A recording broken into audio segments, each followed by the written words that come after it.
So let's summarize and say, look, Marx made three fundamental mistakes. The first is people care about religion, not economics, okay? It's religion that drives human history, not economics. That's the first mistake he made. Second mistake that he made is people care about God, not heaven. Hey guys, so it seems like South Park is back, not just as a show, but the spirit of South Park is actually back, because earlier this week the series season premiere came out for the new season, and it was excellent. Best thing I've seen in a long time. I think South Park kind of was phoning it in a little bit in the last, during the pandemic and stuff like that. The longer episode things were okay. I didn't think they were excellent, but they were okay. But this week's episode was like a nuclear bomb on Trump and a bunch of stuff. I thought it was excellent. And real quick before I lose you guys, because I'm going to get into some interesting data about religion and IQ, and actually talk a bit about a couple of things that Karl Marx got wrong about religion. I just want to have a quick anecdote here.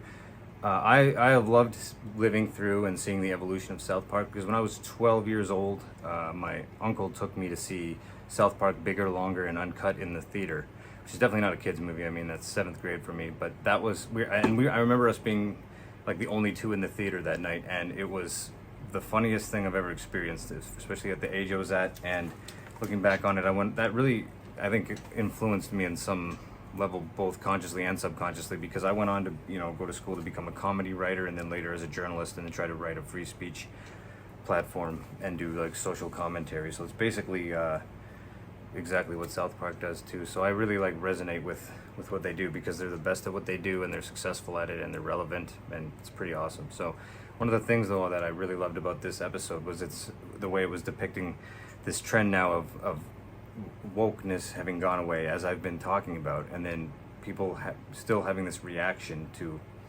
what the culture just went through, and this rise of everyone kind of becoming Christian again as this sort of fascism rises in America. Which is really interesting.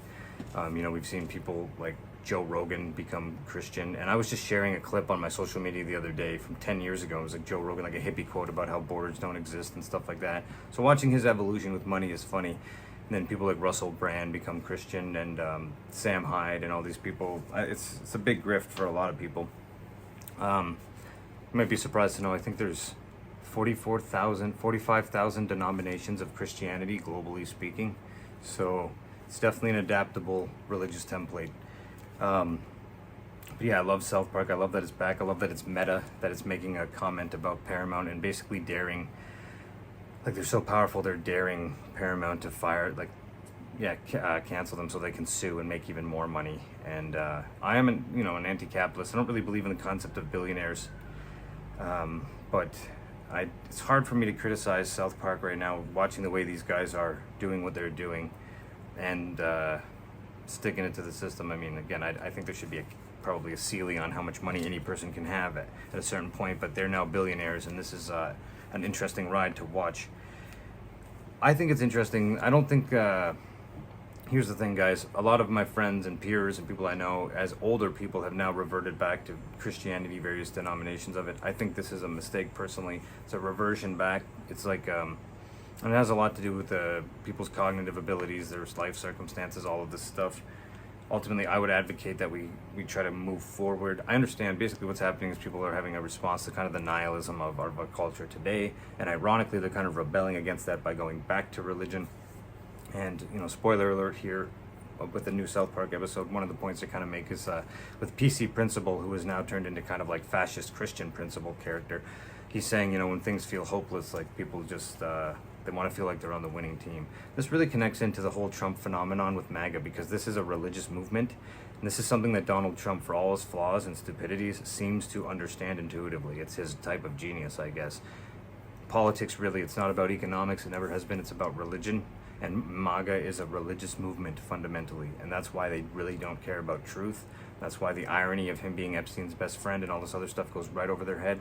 But also, I've made this point before, Trump has all of the characters that are described in the Bible that Satan had, right? He's unempathetic, he's all his relationships are transactional relationships, he's a super wealthy guy, he promotes greed, he doesn't actually himself live by the Bible's standard, all that stuff, ironically, right? So I do think a lot of people that identify as Christian don't live up to the standards of Christianity. And the thing is, it goes along the evolution of these things like religions and denominations of religions. It's interesting to study in tandem with capitalism, right? Because I personally think that George Carlin once pointed out what the system that we've created really wants is obedient workers. And I think that religion, there's actually evidence on this. It's debated, it's controversial, but I'll put some links in the description. There's evidence that Catholicism is having a dysgenic effect on people's IQ. You know, the average IQ in Ireland, for example, has been decreasing, and one of the main factors in that is that the smartest people in Ireland all immigrate out and go where they can make more money. But also the selective breeding of the religion is probably playing a part too.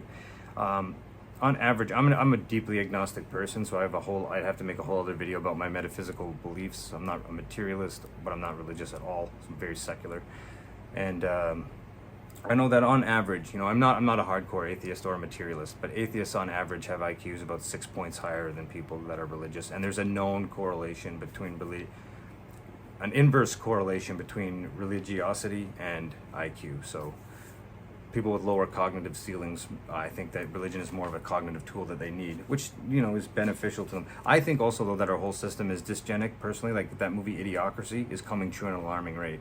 Everybody I know from my high school, that the smartest people, none of us had kids, and we all know, like, you know, probably the dumbest kids in class reproduce a lot more, and then the smart people make technology that keeps them alive even when they do dumb shit, so they exponentially reproduce and the whole thing goes downhill. But also capitalism wants obedient workers that aren't too smart to question things or to really figure out how they're getting fucked over. So it's in the favor of the elites to have a system that selects for a certain range of IQ, and I think religion is a tool that helps them sort of curate that.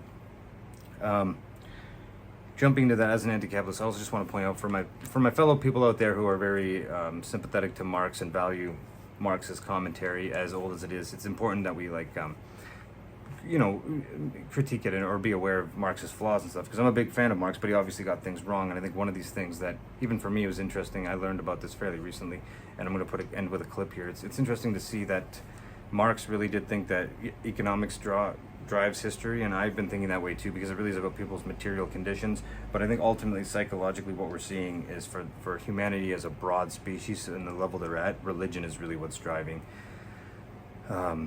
history. And I think in America and in the West now, we're going to have this horrible backswing from the manufactured culture war and all the wokeism, where we're going to have this proto-fascism problem for a while, and it's going to go along with this type of religion, which is really just actually Western narcissism and a template board that allows people to, as primates, to act a certain way and to rationalize things. You know, I've talked before about how in the Russia and Ukraine, you have two groups of people that are basically ethnically the same. They're very closely related cousins, white people, and they have the same religion, yet as soon as there's a border dispute, they resort to killing each other and killing each other's kids and torture and all that stuff. So the religion, I think, is downstream of most people's basic primate urges. And this is all my critique on why reverting back to the Christian template isn't really a solution to the nihilism of today.